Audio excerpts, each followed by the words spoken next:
Welcome to Tenor Tech, where I solve the problems you didn't even know you had. You begin by protecting skin and clothing. That prevents staining and irritation. Once done, divide hair into 4 even sections so you can work methodically and avoid missed spots. Mix the developer and color in a non-metallic bowl following product ratios, typically 20 volume with the color cream, because accurate proportions control lift and tone. Make sure the mixture is lump-free. Smooth consistency ensures even saturation. Now, load your brush and move directly to the regrowth area to start application. You target roots first because they process faster from natural heat at the scalp. This gives an even result when blended into mid-lengths. Once regrowth is coated, work in 1/2 inch subsections, sweeping the color down to the mid-lengths and using a comb or rake to distribute pigment evenly.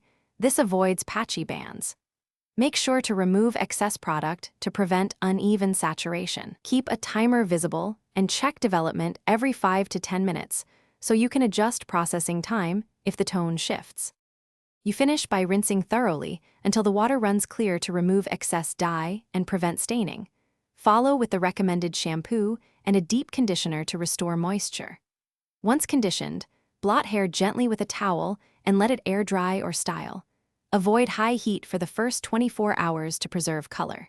If you see uneven patches or brassiness, apply a toner or a purple mask on a small strand first to test results, because correcting tone without a test can make color worse. Thanks for watching. Subscribe to keep your life in tune.